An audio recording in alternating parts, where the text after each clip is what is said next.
ابو سفیان دربار نبوت میں مرہ زہران میں پڑاؤ ڈالنے کے بعد حضرت عباس رضی اللہ تعالیٰ عنہ رسول اللہ صلی اللہ علیہ وسلم کے سفید خچر پر سوار ہو کر نکلے۔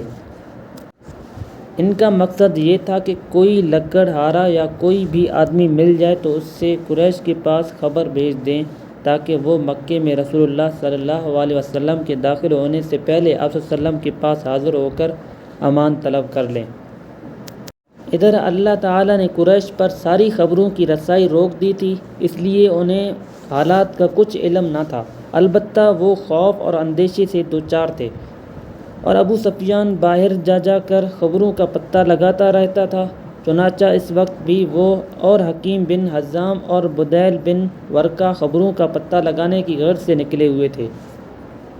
حضرت عباس رضی اللہ تعالیٰ عنہ کا بیان ہے کہ باخدا میں رسول اللہ صلی اللہ علیہ وسلم کے خچر پر سوار جا رہا تھا کہ مجھے ابو سفیان اور بدیل بن ورقہ کی گفتگو سنائی پڑی۔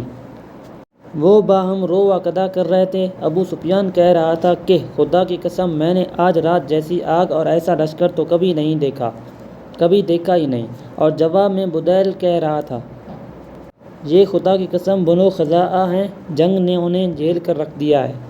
اس پر ابو سفیان کہہ رہا تھا خزاعہ اس سے کہیں کتر اور ذلیل ہیں کہ یہ ان کی آگ اور ان کا لشکر ہو۔ حضرت عباس رضی اللہ تعالیٰ عنہ کہتے ہیں کہ میں نے اس کی آواز پہچان لی اور کہا ابو حنظلہ، اس نے میری آواز پہچان لی اور بولا ابو الفضل، میں نے کہا ہاں۔ اس نے کہا کیا بات ہے، میرے ماں باپ تجھ پر قربان۔ میں نے کہا یہ رسول اللہ صلی اللہ علیہ وسلم ہیں لوگوں سمیت، ہائے قریش کی تباہی واللہ۔ اس نے کہا اب کیا حیلہ ہے، میرے ماں باپ تجھ پر قربان۔ میں نے کہا واللہ اگر وہ تمہیں پا گئے۔ بعد میں ابو سفیان کے اسلام میں بڑی خوبی آ گئی۔ کہا جاتا ہے کہ جب سے انہوں نے اسلام قبول کیا، حیا کے سبب رسول اللہ صلی اللہ علیہ وسلم کی طرف سر اٹھا کر نہ دیکھا۔ رسول اللہ صلی اللہ علیہ وسلم بھی ان سے محبت کرتے تھے اور ان کے لیے جنت کی بشارت دیتے تھے اور فرماتے تھے مجھے توقع ہے کہ یہ حمزہ رضی اللہ تعالیٰ عنہ کا بدل ثابت ہوں گے۔ جب ان کی وفات کا وقت آیا تو کہنے لگے مجھ پر نہ رونا، کیونکہ اسلام لانے کے بعد میں نے کبھی کوئی گناہ کی بات نہیں کہی، تو تمہاری گردن مار دیں گے، لہٰذا اس خچر پر پیچھے بیٹھ جاؤ، میں تمہیں رسول اللہ صلی اللہ علیہ وسلم کے پاس لے چلتا ہوں اور تمہارے لیے امان طلب کیے دیتا ہوں۔ اس کے بعد ابو سفیان میرے پیچھے بیٹھ گیا اور اس کے دونوں ساتھی واپس چلے گئے۔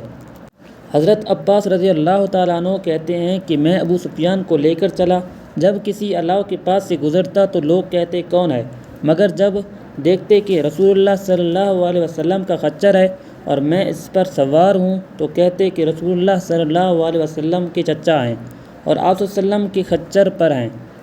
یہاں تک کہ میں عمر بن خطاب رضی اللہ تعالیٰ عنہ کے علاؤ کے پاس سے گزرا، انہوں نے کہا کون ہے، اور اٹھ کر میری طرف آئے۔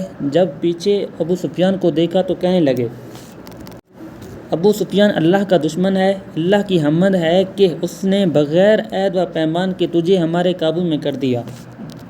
اس کے بعد وہ نکل کر رسول اللہ صلی اللہ علیہ وسلم کی طرف دوڑے اور میں نے بھی خچر کو اینٹ لگائی۔ میں آگے بڑھ گیا اور خچر سے کود کر رسول اللہ صلی اللہ علیہ وسلم کے پاس جا گھسا۔ اتنے میں عمر بن خطاب رضی اللہ تعالیٰ عنہ بھی گھس آئے اور بولے کہ اے اللہ کے رسول، یہ ابو سفیان ہے، مجھے اجازت دیجیے میں اس کی گردن مار دوں۔ میں نے کہا اے اللہ کے رسول، میں نے اسے پناہ دے دی ہے۔ پھر میں نے رسول اللہ صلی اللہ علیہ وسلم کے پاس بیٹھ کر آپ کا سر پکڑ لیا اور کہا خدا کی قسم آج رات میرے سوا کوئی اور آپ صلی اللہ علیہ وسلم سے سرگوشی نہ کرے گا۔ جب ابو سفیان کے بارے میں حضرت عمر رضی اللہ تعالیٰ عنہ نے بار بار کہا تو میں نے کہا عمر ٹھہر جاؤ، خدا کی قسم اگر یہ بنی عدوی بن کعب کا آدمی ہوتا تو تم ایسی بات نہ کہتے۔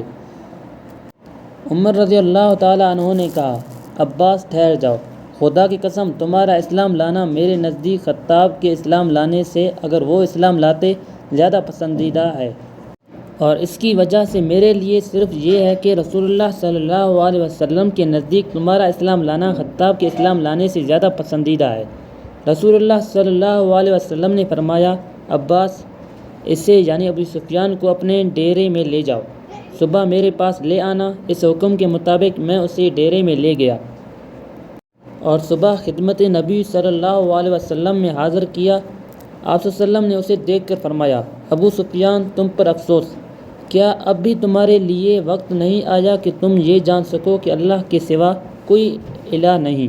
ابو سفیان نے کہا، میرے ماں باپ آپ صلی اللہ علیہ وسلم پر فدا، آپ کتنے بردبار، کتنے کریم اور کتنے خواہش پرور ہیں۔ میں اچھی طرح سمجھ چکا ہوں کہ اگر اللہ تعالیٰ کے ساتھ کوئی اور بھی الہ ہوتا تو اب تک میرے کچھ کام آیا ہوتا۔ آپ صلی اللہ علیہ وسلم نے فرمایا، ابو سفیان تم پر افسوس، کیا تمہارے لیے اب بھی وقت نہیں آیا کہ تم یہ جان سکو کہ میں اللہ کا رسول ہوں؟ ابو سفیان نے کہا، میرے ماں باپ آپ پر فدا، آپ کس قدر حلیم، کس قدر کریم اور کس قدر صلہ رحمی کرنے والے ہیں۔ اس بات کے متعلق تو اب بھی دل میں کچھ نہ کچھ کھٹک ہے۔ اس پر میں نے کہا، ارے گردن مارے جانے کی نوبت آنے سے پہلے پہلے اسلام قبول کر لو اور یہ شہادت و اقرار کو کر لو کہ اللہ کے سوا کوئی لائق عبادت نہیں اور محمد صلی اللہ علیہ وسلم اللہ کے رسول ہیں۔